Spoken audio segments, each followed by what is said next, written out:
Private Emma Cole stood in the recruitment office holding her medical waiver with shaking hands. The recruiter looked at her file, looked at her, looked back at the file. Permanent hearing loss in right ear.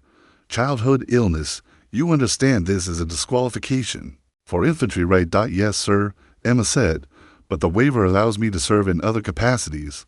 The recruiter sighed. Supply, admin, maybe communications if you can pass the tests, but combat arms is out. You cannot hear commands in a firefight with one ear. I understand, sir.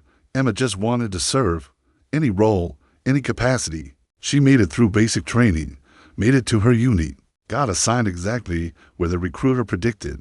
Supply specialist, inventory, paperwork, safe rear echelon duty far from any fighting. The other soldiers barely noticed her. She was quiet, kept to herself, did her job without complaint. Nobody knew she had taught herself tactical hand signals, studied them obsessively, memorized every gesture, every communication method that did not require hearing. Nobody knew because nobody asked, and Emma did not volunteer information about what she could do. Then came the day her patrol got ambushed in a valley. The radio operator took shrapnel in the first 30 seconds. Every radio destroyed. 20 soldiers cut off from command. No way to call for help. No way to coordinate. Panic started to spread. Shouted orders got lost in gunfire. Soldiers could not hear each other. Could not organize. Could not fight effectively. Emma saw it happening. Saw her brothers dying because they could not communicate. And the deaf soldier, who was never supposed to see combat, did the only thing she could do. She stepped into the middle of the firefight, raised her hands, started signing, and saved 20 lives without saying a single word. Before we begin, make sure to subscribe so you never miss these true tales of courage. And tell us in the comments, where are you watching from today? Emma Cole lost hearing in her right ear when she was 8 years old. Severe infection. Medical complications. The doctor saved her life, but could not save the ear. Permanent nerve damage. Total hearing loss on that side. Growing up was hard. Kids noticed she tilted her head to hear them. Noticed she struggled in loud environments. Made fun of the deaf girl who could not follow conversations. Emma learned to adapt. Sat on the left side of classrooms. Turned her good ear toward people when they spoke. Became excellent at reading lips without realizing she was doing it. She also discovered something else. Visual communication. Sign language, gestures, hand signals. She taught herself ASL. American Sign Language. Not because she needed it. Her left ear worked fine. But because it fascinated her. Because it was a whole language that did not require sound. At 18, Emma decided to join the army. Her father was a veteran. Her grandfather had served. She wanted to continue the tradition. The medical exam almost ended her dreams immediately. Hearing test. Right ear. No response. Doctor made notes. Recruiter reviewed the file. This is a permanent disqualification for most combat roles. The recruiter said, we can offer you administrative positions, supply chain, maybe intelligence analysis if you qualify. I will take whatever I can get. Emma said, I just want to serve. She signed the papers, went to basic training, worked twice as hard as everyone else to prove she belonged. Drill sergeants tested her, shouted commands from her deaf side, watched to see if she would fail. Emma never failed. She compensated, watched the other recruits, read body language, anticipated commands before they were fully given. She graduated, got assigned to a logistics unit, supply specialist, the job nobody wanted. The rear echelon role far from danger. Emma did not complain. She did her job, tracked inventory, processed requisitions, supported combat units from behind the scenes. But at night she studied tactical hand signals, military sign language, the silent communication method special forces used when radios failed or noise discipline was critical. She memorized hundreds of signals, practiced until her hands moved faster than thought, learned to communicate complex tactical information without a single word. Nobody in her unit knew she was doing this. Nobody asked what she did in her free time. Emma was just the quiet supply girl, the one with the hearing problem, the soldier who would never see combat until the day she did. The patrol was supposed to be routine. Supply convoy to an outpost. 20 soldiers. For vehicles. Standard security protocols.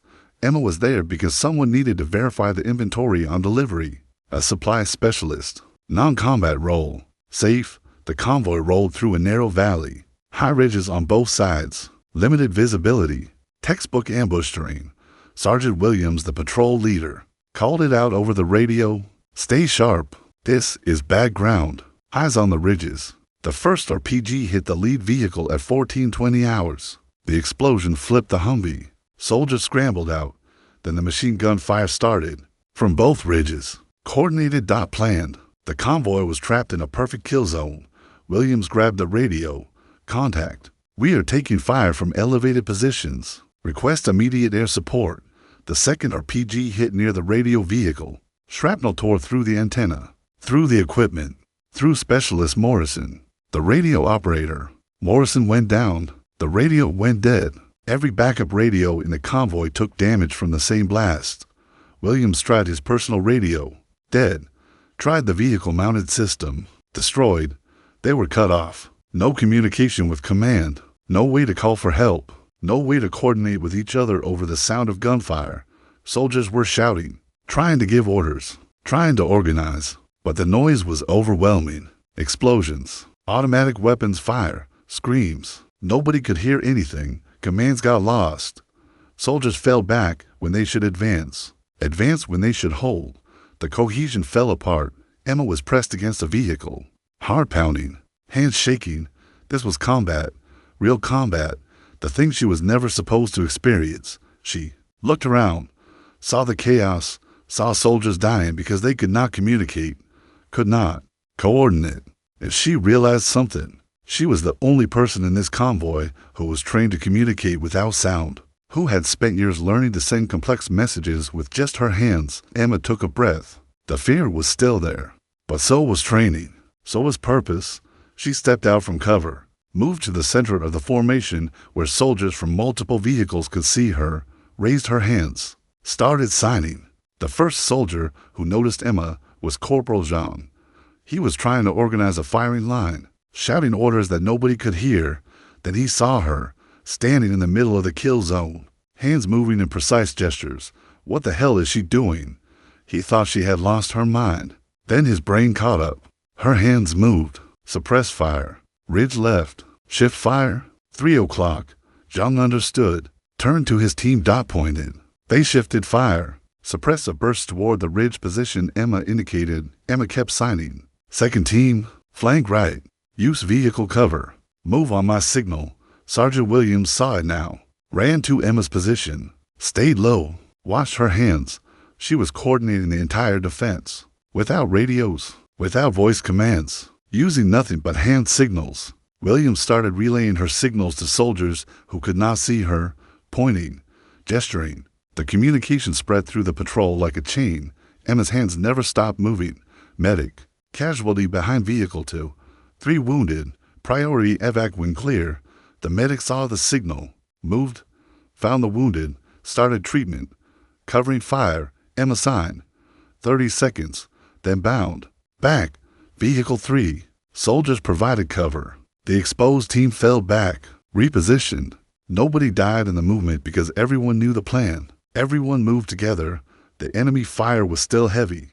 But the patrol was no longer in chaos. They were coordinating.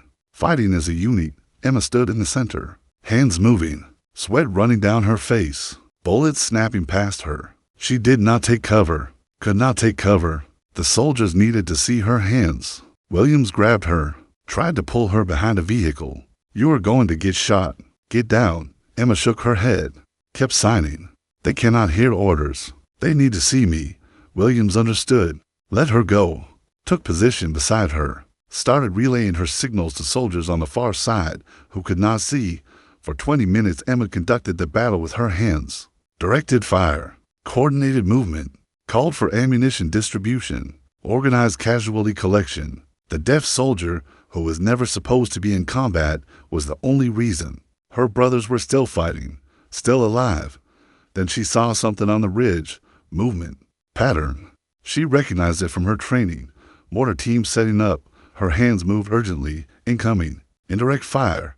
30 seconds. Everyone to hard cover. Now, the soldiers moved. The behind. Vehicles. Into ditches. Anywhere with overhead protection. 15 seconds later, the first mortar round hit. Right where the main formation had been standing. If Emma had not seen it, had not warned them, a dozen soldiers would have died. Williams stared at her. How did you know? Emma pointed to her eyes, then kept signing. Air support. Use smoke. Mark position. Williams understood. They still had smoke grenades. Still had a way to mark their position for any aircraft in the area. He threw smoke. Purple smoke billowed into the sky. 10 minutes later, a pair of Apache helicopters appeared. Saw the smoke. Saw the enemy positions. Engaged. The ambush broke. Enemy fighters retreated. The convoy was saved. Emma finally stopped signing. Lowered her hands. They were shaking now. The adrenaline was fading. Williams grabbed her shoulders. You just saved.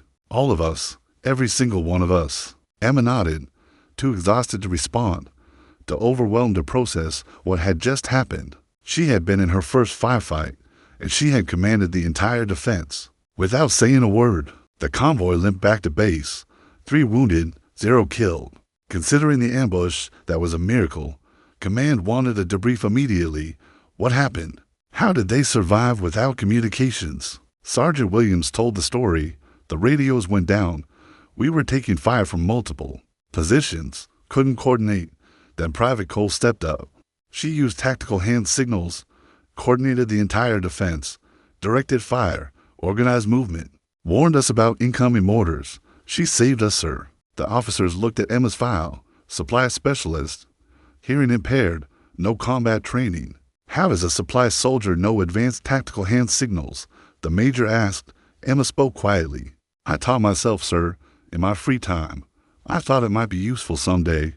Useful. Williams laughed. It was the only reason we survived. She was standing in the middle of a firefight directing 20 soldiers with her hands. Never took cover, just kept signing. Everyone who made it back owes their life to her. The investigation confirmed everything. Radio equipment destroyed. No voice communication possible. Private Cole used nonverbal tactical signals to coordinate successful defense against superior enemy force. The recommendation went up the chain. Bronze Star for Valor. Written. Citation. Official recognition. Emma did not want any of it. I was just doing my job, she said. But the story spread anyway. The deaf soldier who saved her patrol. The supply specialist who commanded a firefight. The woman who proved hearing loss did not mean inability. Other units started asking about her methods, about teaching soldiers backup communication systems. Command made a decision. Reassigned Emma, not to supply, to training. Teaching tactical hand signals to combat units. Making sure every soldier knew how to communicate when radios failed. Emma found herself standing in front of classes. Infantry soldiers, rangers, special forces candidates. She taught them the language of silence, the communication method that had saved her brothers, the skill she had learned because she was different, not despite it. Some soldiers resisted at first. Why do we need this? We have radios, technology. Emma would tell them, technology fails, radios get destroyed, batteries die. Noise discipline prevents voice commands, and when that happens, when you cannot hear, cannot speak, you need another way. I learned that way because I had to. Now I am teaching you so you never have to learn it the hard way. The soldiers listened, learned, started to understand that her difference was actually strength, that what made her unsuitable for combat in someone's mind actually made her more prepared than anyone else. 2 years after the ambush, Emma was promoted to sergeant, put in charge of the entire tactical communications training program.